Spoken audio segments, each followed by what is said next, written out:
Whoops! I accidentally pressed the snooze button on the alarm. I didn't press the turn off button. But it's very difficult to model. It is very difficult to model. It's very difficult to account for everything that's going on. I don't know what the weather's going to be in a month, right? I don't know what the weather's are going to. I don't know what the weather's going to be in a month. I don't even know if the cattle market's going to go down in a month, right? I don't know if the corn market's going to go in a month, go up in a month. I don't. They're So it's very difficult to model. All right. And in reality, when I take a look at my business, it actually, well, I mean, I guess, if you account for the cash reserves and the monthly income, I mean, my business actually makes closer to probably about $5,000 to $7,000 of net excess cash flow every month. All right. And in reality, I want to leverage my earnings one for one. If I have positive equity in the herd, I can always, right, I can always liquidate some extra animals, right? Whatever I can get the animals bigger. I can use some of that positive equity to buy more feed and get the animals bigger, depending on what the commodity markets are doing. Uh, you know, if the weather's gonna be changing. So if the weather changes, then if the weather changes, then and my grass is gonna grow better, then I can put I can use fertilizer. And if I utilize fertilizer, I'll actually be utilizing grain slower. It's a very difficult thing to model. And when I take a look at my numbers for what they are, I mean, it's like, I have the animals. They're going up in value in terms of just straight cash flow. In terms of how much money do I have? Like I have been buying everything. I've been buying grain. I've been buying fertilizer. I've been buying everything, and I've been whatever. I may even be leveraging my earnings one for one. And when I sell animals, I don't, when I sell 4 animals, I buy 8, right? And et cetera, et cetera, right? I mean, I'm leveraging my earnings one for one and everything. And I'm like, I'm looking to, dump this cash back into my business. I'm looking to reinvest this cash. And I still have about $5,000 to $7,000 a month that I can't do anything with it. Legitimately. But that's one thing about leveraging for cattle, right? And I've always said that, the business plan, in terms of a broader idea, how do I come up with the business plan, or what is my business plan, right? And so and I've always said, I'm not suggesting that anybody do this. I'm just giving you my business plan. The big idea is that if I take a look at the feeder cattle market, which is a number on the stock market, you can actually get on the internet right now and look up feeder cattle price, and it will actually give you a price. And that price is for an 800-pound, what they call a number one type commodity animal. It's a number one type commodity steer. And I've talked about this in the past. If you really want to know. If you really want to know, well, one of the best things that you can do is actually go to a sale barn and just kind of sit in the back, and you just sit there for the wholesale, and you take a look around. And anytime that the auction runs out an 800-pound animal, roughly an 800-pound animal, if they're auctioning off a roughly 800-pound animal, and they're bidding at roughly the feeder cattle price, that is what is called an actual number one animal. That is what is a number one animal. There are people at these sale barns. Well, what I said was that you're looking for the people who are pushing the largest amount of money. If you go into a sale barn and you take a look around, you're going to find that there are usually 2 or 3 people. It's usually 2 or 3 people that are just pushing the most amount of money. And what you're looking for are these individuals. And when these individuals buy roughly 800-pound cattle for about roughly feeder cattle price, when they purchase these animals at roughly feeder cattle price, that is what you call a number one type animal, a legitimate number one type commodity animal. But me, I don't purchase straight number one type cattle, okay? If I was going to purchase a number one type, if I took a look at an animal and I'm like, this is a legitimate number one type animal, I would be willing to pay commodity prices. But me, I don't purchase straight number one type animals. Usually I purchase heifers as well. I purchase heifers and steers, and I also purchase 1.5 type animals too. So how do I account for that? I take a 10% deduction off of the feeder cattle number. So if the feeder cattle number, let's say that let's say that the feeder cattle number is whatever, 2,200, okay? Or excuse me, let's say that when you take the feeder cattle number and then you multiply it by 800, because that's an 800-pound steer, you get a 2,200. I take a 10% deduction, so let's just say 2,000, and then I cut that number in half. So that's 1,000. All right, and so let's think about it. If I'm looking to purchase animals, and this is, and that would be 1,000 would be for a steer. Would be for a steer. It would not be for a heifer. It would also not be for, off-breed beef animals. I purchase any animal that I can make money on. If I take a look at an animal and I say, oh, I can make money on this animal, I will buy that animal. Okay, I'm just giving you an example. And this is also what I mean, going back to the idea of this is all very difficult to model. It is very difficult for me to just write it down on a piece of paper. When I write things down on a piece of paper, they are very simplified. They are very simplified, okay? And so I take a look at the situation and I say, okay, according to this, if I am looking to purchase this steer, this 200-pound steer, right? I say 200 pounds is the benchmark number. 200-pound steer for $1,000. How much would I be paying per pound? About $5, right? That's the answer. I would be paying about $5 a pound. That, normally I don't pay $5 a pound for a 200-pound steer. I've always said that when I go to the sale barn and I buy animals, usually I end up buying, almost always the animal will be worth somewhere between, almost always I will end up buying animals between 150 and 350 or 325 pounds. Almost always, okay? Usually I end up buying animals between 150 and 325 pounds. If I was just gonna straight go for the business plan, this is a good way to put it. If I was going to just flat out follow the business plan to a fine detail, I was not going to purchase any heifers. I was not going to purchase any off-breed animals or anything, which I don't. I purchase heifers. I purchase off-breed animals. I purchase any animal that I can make money on. Right, when the auctioneer runs the animal out into the ring, if I think I can make money on this animal, then I buy it. I don't care if it's a steer. If I can make money, I'll buy it. But let's just say I follow the business plan to a T, to a fine detail.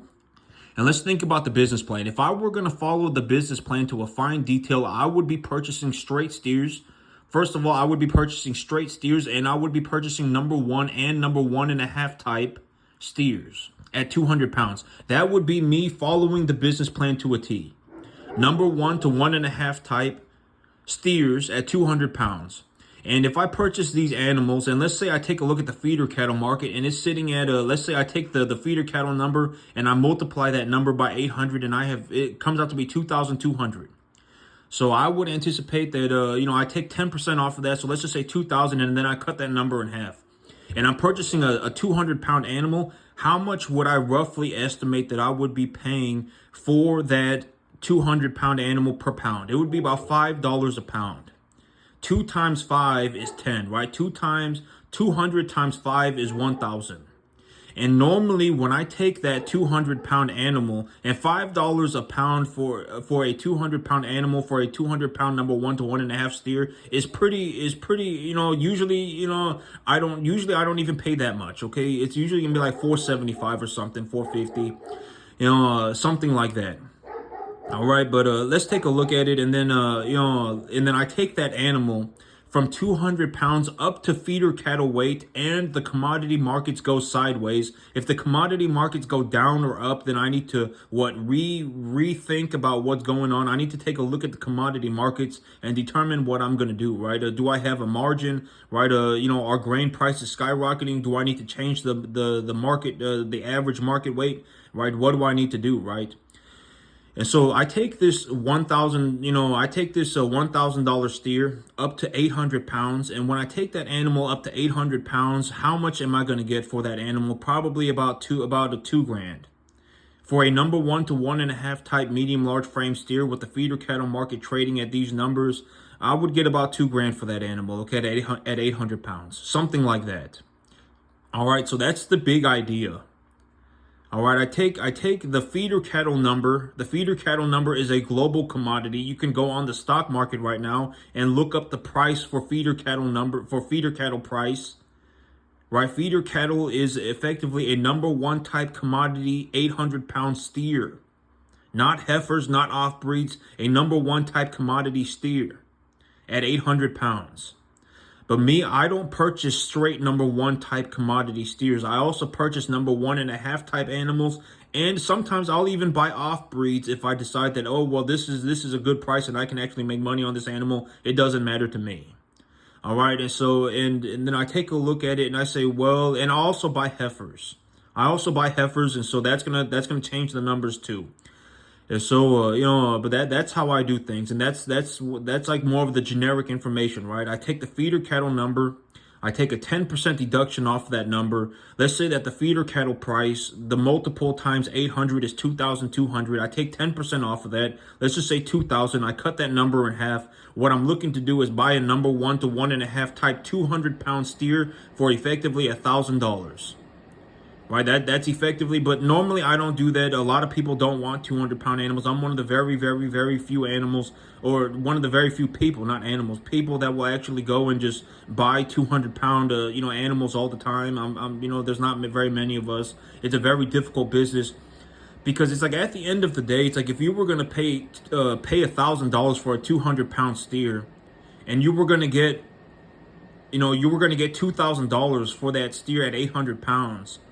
Most people would rather choose to buy a 400-pound steer, because if they buy a 400-pound steer, and let's say you pay whatever $1,400-$1,500 for that animal, right? Let's say we're talking about 1.5 times. Let's say you pay $1,400 for that 400-pound steer, but you put for just 400 pounds on that animal, and you'll make an extra $500-$600, and maybe it'll cost you $200.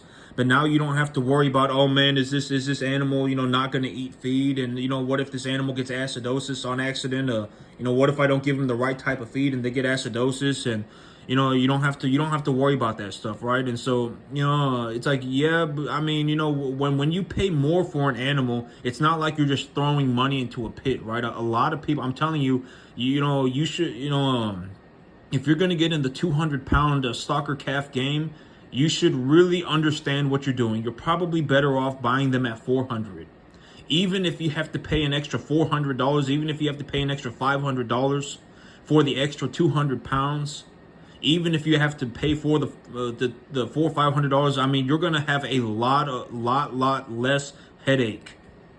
That 400-pound animal, even though it costs you $1,500, when you sell that animal, you'll get $2,000, $2,100 for that animal. All right, so a lot of people actually choose to rather be in the 400 and 500. Most people choose to be in like the 500, somewhere between the 400 and the 500-pound animal game. Most people do, and then sell them at 800. Right, you still make a couple $100. I mean, for you to take an animal from 400 pounds to 800 pounds, maybe it takes you 5 months, right? If you put them on some good feed and you put them on some good grass, whatever, it maybe takes 5 months. And 4 months, or it'll take about 5 months. It'll take about 5 months, and then it takes you 5 months to sell all your animals, and you can bring in, raise them for 6, right? And well, I mean, if you have 40 animals, I mean, you're gonna, but et cetera, okay? Make a business, but most people actually choose to be in the 500-pound game. The 400-pound game, it's just a lot less headache, and you can still make money. You can still make substantial money, especially right now when the commodity markets are how they are. And most people would rather choose. I'm telling you this just from the sincerity of my soul, that most people choose to be in the 500-pound game, 500-pound game. You still make money. There's still a lot of money to be made, and it's a lot less headache, especially if you're going to run a lot of animals. right? I mean, you're probably better off buying them at 500. All right, 400, 500.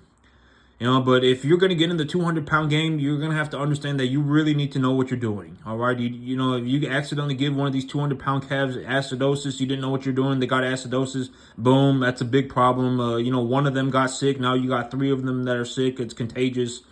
Right, you don't know animal antibiotics, and two of your animals were at the sale barn, and they were getting weaned at the sale barn, and they were freaking out, and they were standing next to a sick animal, and they got sick, and then you brought them home, and you didn't give them any antibiotics, and now a lot of things could happen. Okay, a lot of things could happen, and so.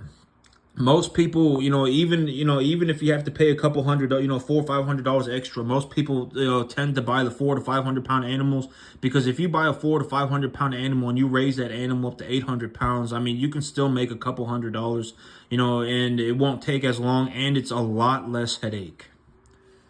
So, but that's the big idea, right? I double my money. And that's why when I sell 4, I can buy 8. But if I sold 4 and I bought 8, I wouldn't buy 8, right? I would buy, I would buy whatever. I would buy 12.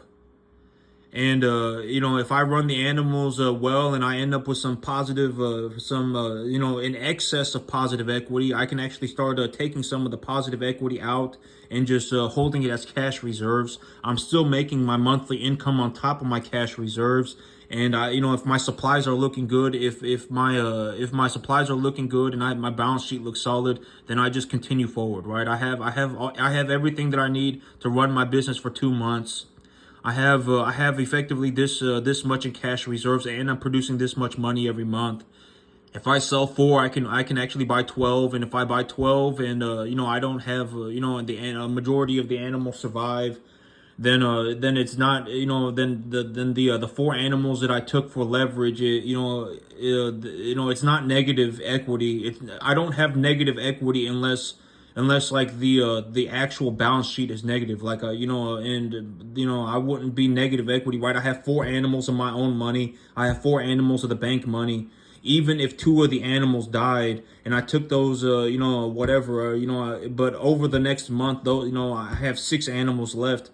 But realistically, I have 6 animals left, and those 6 animals went up in value. I wouldn't, I still had, I started off with 4 animals of my own equity, and that's a net positive, because that's my money.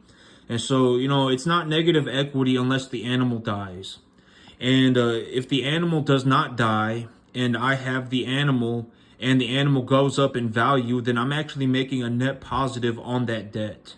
I'm actually making a positive return on that money. It's not negative, it's a positive, right? I talk about this. I'm going to pay the bank back after I sell the asset. So, it's very difficult to model everything that's going on. When I take a look at it for what it is, even if I keep everything squared away, I have all of my supplies and everything, right? I have all my grain, I have all my fertilizer, my grass is growing in. I actually have cash reserves of $7,000, $8,000, and I'm producing myself a net positive income of about $5,000, $7,000 a month. All right, and I also have the 30 animals left, and those 30 animals are definitely in the net positive equity. And this is what I'm saying. I make a lot of money. I don't know exactly how to, I don't know exactly how much it is, but it is a lot. That's how much money I make. I don't know how much, but it is a lot. And this is a very good example of that. Right? If I sell my 3 animals, I can buy 2 loads of grain and one tonnage of fertilizer. I have cash reserves of about 4 or 5 animals because I really want to be running, 30 animals on my farm at a time. Oh, if I sell 4 animals, I can buy 8, right? And let's say one of them dies, and I end up with 33. And realistically, this is technically incorrect, because if I sold 4, I would not buy 8, I would buy 12, right? I would leverage my earnings 1 for 1. And how do I double the value of my animals? I take them from 200 to 800 pounds, utilizing the commodity numbers, et cetera, right? And so, but in reality, when I take a look at my numbers for what they are, it's like, I got cash reserves. I have cash reserves of, somewhere between 7,000 and 8,000. right? I have, and I'm also producing. In reality, my income is actually closer to about 5 or 7 thousand. I actually make, 5 or 7 thousand excess, not income, right? I also have cash reserves, right? And so, and so this number is actually closer to 5 or 7 thousand. I have my cash reserves, and also I have the 30 animals that are net positive equity. All right, maybe 20 animals net positive equity. So, I'm sitting here with, I have $7,000, $8,000 in the bank, right? I'm producing another $5 or 7 thousand a month, and I have 20 animals of net positive equity in my herd. All right, and I have 2 loads of grain and a tonnage of fertilizer. That's effectively how my month is going to start. Next month or so, all of this is going to have been, but I can access this cash reserves whenever I want, right? I mean, when I take a look at my balance sheet, things look very good. I can purchase this on debt if I have to, right? I can purchase this on leverage. And then, I take a look at it. I would estimate that I have roughly this much in cash reserves. I would actually say this is very, very, very low. My monthly income is actually probably closer to, not my monthly income, but the excess cash flow is probably closer to about 5 or 7 thousand. Because if you're gonna include income, we gotta talk about cash reserves too. And also, I have about, probably, if I have 30 animals, they're probably net positive about 20 animals worth of equity as well. So all of that is money. I mean, long story short, the thing about money is that I don't worry about money, okay? I don't worry about money. I have a lot of money. I don't know exactly how much money I make, but it is a lot. I make a lot of money running cattle. This cattle business is very, very, very profitable. I don't care about what it costs when it comes to running the cattle business. This business makes me a boatload of money, right? I talk about this, how much does this business cost me? I don't care how much this business costs me. This business costs me nothing. It costs me negative money. This business makes me money. All right, and so this is a very realistic way to look at it. I would say that I got about 7 or 8 thousand in cash reserves. I probably generate in excess of $5 to 7 thousand a month. On top of that, I have 2 loads of grain and 1 tonnage of fertilizer. Right? I mean, this number is technically incorrect, and I would not buy 34. If I was in this situation, I would actually buy 38. Right? And if I have, and think about it like that, if I, but I mean, if I have 38 but whatever, right? And then at the end of the day, I'm looking to double the value of the animals, right? I have a formula for how I do that, and et cetera, right? I have my way of doing that, but yeah, but that's it for me today, YouTube. I gotta go to the dentist here in about 2 hours. Y'all have a good one.